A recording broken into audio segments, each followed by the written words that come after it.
बिस्मिल्लाहिर्रहमानिर्रहीम, अस्सलामुअलैकुम। Programme अर्रहीकुल Maktoum की चौथी किस्त के साथ मैं हूँ मोहम्मद उमर ख़ान।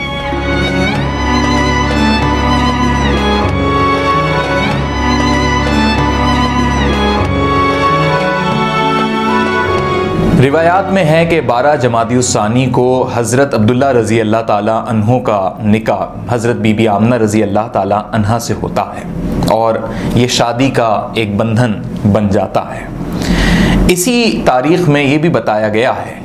कि इब्लीस को जब इस बात का इल्म हो गया, उसने ये देख लिया कि हज़रत अब्दुल्ला रज़ी अल्लाह ताला अन्हो और हज़रत बीबी आमना रज़ी अल्लाह ताला अन्हा शादी के इस बंधन में जुड़ चुके हैं, तो इब्लीस दामने कोह में चला गया और वहाँ जाके चिल्ला चिल्ला के रोया। इस कदर चिल्ला चिल्ला के रोया कि पूरी दुनिया के तमाम शयातीन और उसके चेले और तमाम देवियाँ जमा हो गए और उन्हें ऐसा मालूम हुआ कि जैसे इब्लीस ख़त्म हो रहा है। और उन्होंने इब्लीस से ये दरियाफ्त करना चाहा कि तुम क्यों इतना रो रहे हो, तुम क्यों इतना परेशान हो रहे हो, तुम्हें आखिर क्या गम सता रहा है, क्या ऐसा हो चुका है कि तुम इस तरीके से रो रहे हो? क्या क़यामत बर्पा हो चुकी है या आज तमाम तर इंसान सुरखरू हो चुके हैं और तुम अपने मंसूबे में नाकाम हो चुके हो? उन्होंने ये सवालात इब्लीस से किए, उसके रोने की, उसके गम की और उसकी उस कैफियत की वजह जानना चाहिए जो उसने अपने ऊपर एक मातम तारी कर लिया था। तो इब्लीस ने बताया कि आज हज़रत अब्दुल्ला रज़ी अल्लाह ताला अन्हो का जो निकाह हज़रत बीबी आमना से हुआ है, अब वो नूरे मोहम्मद सल्लल्लाहु अलैहि वसल्लम अनकरीब इस दुनिया में ज़हूर पजीर होने वाला है, दुनिया के सामने जाहिर होने वाला है। और वो तमाम तर लोग जिन्हें हमने भटकाना था, बहकाना था, वो पैगम्बर आखिरुज़्ज़मा हज़रत मोहम्मद मुस्तफ़ा सल्लल्लाहु अलैहि वसल्लम के इस दुनिया में आ जाने के बाद, इस दुनिया में तशरीफ़ लाने के बाद वो तमाम तर लोग और तमाम आलम के लिए बज़रिए निजात बन जाएंगे। तो ये उसके गम की वजह थी, ये उसका वो एक गुस्सा था, ये उसकी एक मायूसी थी और ये उसका चिल्लाना था। लिहाजा इब्लीस के चेलों ने और देवियों ने उसको सब्र दिया और उससे वादे किए, अहदो पैमा किए। देवियों ने कहा कि हम उम्मत मोहम्मदी को भटकाएंगे। उन्होंने ये कहा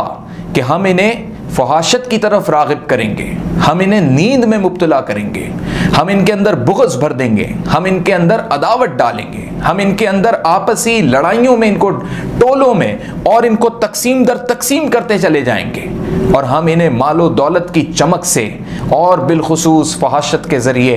इन्हें उम्मत मोहम्मदी को उस पैगाम से दूर रखेंगे जो हुजूर अकरम सल्लल्लाहु अलैहि वसल्लम लेकर आ रहे हैं। तो ये इब्लीस का दामन कोह में जाके रोना, उसका मातम करना, ये जाहिर करता था कि इब्लीस को अपने तमाम तर मंसूबों में नाकामी दिखाई देने लगी थी। फिर इसी दौरान ये भी होता है कि अहले कुरैश के अंदर जो कहत साली थी वो ख़त्म होने लगी थी, अहले कुरैश के हालात बेहतर होने लगे थे, ये कुदरती एक बरकत उन पर नाजिल होने लगी थी। अभी हुजूर अकरम सल्लल्लाहु अलैहि वसल्लम इस दुनिया में तशरीफ़ नहीं लाए, अभी बीबी आमना रज़ी अल्लाह ताला अन्हा हमल से हुई हैं और इसी दौरान अहले कुरैश के हालात बदलने लगे हैं। गुज़िश्ता किस्त में हमने आपको अबरहा का भी वाक़या सुनाया कि किस तरीके से वाक़या फ़ील पेश आया और ये हुजूर अकरम सल्लल्लाहु अलैहि वसल्लम की पैदाइश से तकरीबन 52 या 55 दिन कबल ये वाक़या पेश आया। लेकिन हुजूर अकरम सल्लल्लाहु अलैहि वसल्लम के वालिद मोहतरम हज़रत अब्दुल्ला रज़ी अल्लाह ताला अन्हो जब आप सल्लल्लाहु अलैहि वसल्लम इस दुनिया में तशरीफ़ अभी नहीं लाए थे और बीबी आमना रज़ी अल्लाह ताला अन्हा हमल से थी, तो हज़रत अब्दुल्ला रज़ी अल्लाह ताला अन्हो तिजारत की गर्ज़ से अहले शाम और दीगर इलाकों की जानिब बढ़े और कहा जाता है कि मदीने के करीब जब आप पहुँचे तो आपकी तबीयत नासाज हुई और फिर आप जाँबर ना रह सके और वहीं आपको दफन किया गया, वहीं आपकी तदफीन हुई। ये एक आलम गम था जब हज़रत अब्दुल मुत्तलिब रज़ी अल्लाह ताला अन्हो को ये बात मालूम हुई, बीबी आमना रज़ी अल्लाह ताला अन्हा ने ये बात जानी। अब हम आपको बताते हैं कि 12 रबीउल अव्वल को जब सुबह मुकम्मल तौर पे नहीं हुई थी और कहा जाता है, रिवायात में ये है कि ये दोशंबे की रात थी, यानी इस रात चांद तकरीबन मुकम्मल था। और ये भी बताया जाता है कि इस वक्त नौशेरवान की तख्त नशीनी का 40वां साल था। फ़ारस के आतिशकदा बुत जो थे वो बड़ी अपनी आबो ताब से जलते थे। और जब 12 रबीउल अव्वल का ये वक्त आया,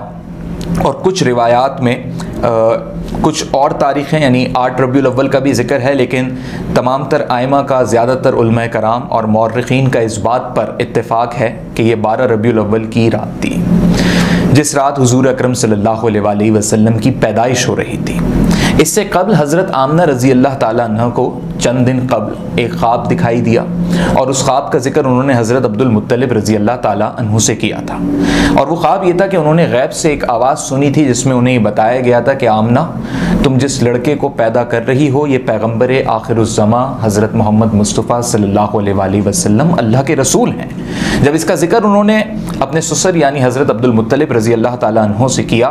तो हज़रत अब्दुल मुत्तलिब रज़ी अल्लाह ताला अन्हु ने उन्हें इस ख्वाब को किसी और के साथ शेयर ना करने यानी किसी और के साथ बयान ना करने की तलकीन की, और इस ख्वाब की उन्होंने बहुत अच्छी उन्हें ताबीर सुनाई और कहा कि ये हकीकत पर मबनी ख्वाब है। 12 रबीउल अव्वल की रात जब हज़रत बीबी आमना रज़ी अल्लाह ताला अन्हा अपने घर में अकेली थी, और उस वक्त उन्हें ये कैफियत दिखाई दे रही थी कि जैसे हमल का वक्त मुकम्मल हो रहा है, तो उन्होंने कुछ नूर अपने अंदर से निकलते हुए देखा। इससे कबल के हालात मौर्रिखीन ये बताते हैं कि जब वो अकेली थीं तो उन्हें दिलासे की ज़रूरत थी, और उन्होंने अचानक से अपने गिर्द 2 ख़वातीन को देखा। तारीख़ में ये बताया गया है कि ये 2 ख़वातीन, जिनके नाम हज़रत बीबी आसिया और हज़रत बीबी मरियम अलैहिस्सलाम रज़ी अल्लाह ताला अन्हा हैं, और ये जब उनके पास पहुँची तो उन्होंने उन्हें दिलासा दिया। तो बीबी आमना ने उनसे पूछा कि आप दोनों मुताहिरात, आप दोनों ख़वातीन कौन हैं? तो उन्होंने बताया कि मैं बीबी मरियम यानी हज़रत ईसा अलैहिस्सलाम की वालदा हूँ, और दूसरी खातून ने अपना नाम आसिया बताया, जो कि तारीख़ में हमें फ़िरौन की ज़ोजा मालूम होती हैं, लेकिन आपने हज़रत मूसा अलैहिस्सलाम की परवरिश की है, और आप अल्लाह की बड़ी नेक और बहुत ही ज़्यादा बरगज़ीदा खातून थी। तो खुदावंद करीम के फ़ज़ल से ये दोनों ख़वातीन उस रात आपके पास पहुँची और उन्होंने आपको दिलासा दिया। इसी दौरान हज़रत बीबी आमना रज़ी अल्लाह ताला अन्हा ने एक ऐसे शख्स को देखा जिसका मुंह, जिसकी शक्ल मुर्ग जैसी थी, यानी उसकी चोंच थी, उसके पर थे, पर सुरखाब के थे, ज़मर्रुद के थे, और चोंच याकूत जैसी, सुर्ख याकूत जैसी थी, और इतना नूर उसके जिस्म से झलक रहा था कि जब उन्होंने पूछा कि तुम कौन हो, तो उसने कहा कि मैं फ़रिश्ता हूँ, अल्लाह का मुकर्रब फ़रिश्ता। और जौक दर जौक उन्होंने ऐसे 2 से 3 फ़रिश्तों को देखा जिनके हाथों में थाल थे, जिनके हाथों में सफ़ेद रेशम का कपड़ा था, और एक फ़रिश्ता उनके साथ वहाँ पे मौजूद था। इसी दौरान हज़रत बीबी आमना रज़ी अल्लाह ताला अन्हा ने अपने अंदर से निकलते हुए नूर को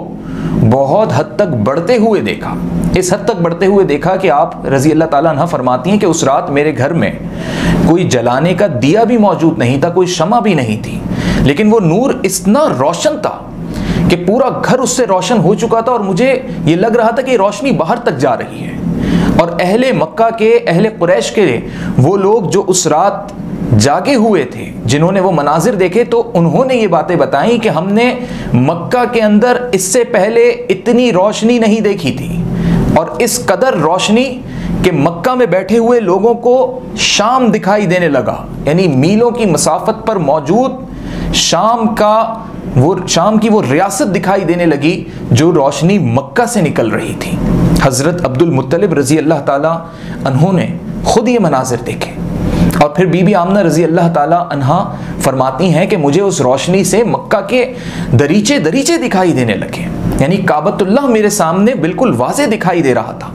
और उस काबे के ऊपर मैंने अलम लगते हुए देखे, और मैंने उन फरिश्तों को देखा। इसी दौरान सरवर कौनैन सैयदुल मुरसलीन नबी आखिरुज़्ज़मा हज़रत मोहम्मद मुस्तफ़ा सल्लल्लाहु अलैहि वसल्लम की पैदाइश होती है। बीबी मरियम और बीबी आसिया के हाथ आप यानी आमना रज़ी अल्लाह ताला अन्हा के सर पर थे, और आप जब अपनी गोद में